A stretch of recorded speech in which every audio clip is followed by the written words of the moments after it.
అంటే నాకు పొలిటికల్గా పేరు ఉండొచ్చు, దేశవ్యాప్తంగా నేను తెలిసి ఉండొచ్చేమో, కానీ సినిమా పరంగా వచ్చేటప్పుడు నేను చాలా హీరోస్తో కంపేర్ చేస్తే వెరీ వాళ్ళందరికంటే చాలా తక్కువ నేను. సో దానికి ఉండే ఇబ్బందులు దానికి ఉంటాయి. మిగతా వాళ్ళకి బిజినెస్ అయినందుకు నాకు బిజినెస్ అవ్వదు, వాళ్ళకి వచ్చినందుకు నాకు రాకపోవచ్చు.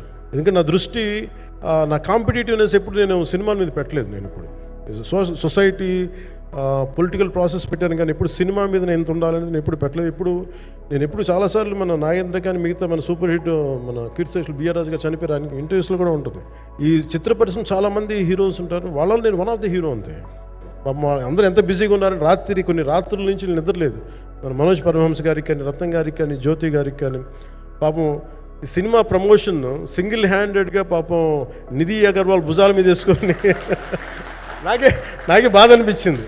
పాపం ఒక అమ్మాయి తన కెరీర్ దాన్ని చూసుకోవాల్సిన అమ్మాయి కూర్చోబెట్టి నాకే సిగ్గు అనిపించింది. అన్నీ వెళ్తా ఉంటే నాకు ఇదేంటి సినిమాని అనాథలా వదిలేశారంటే అనిపించింది. నాకేమనిపించింది, ఈ సినిమాకి ఎవరు అనాథలా వదలలేదు, నేను ఉన్నానని చెప్పడానికి వచ్చాను ఈ రోజున.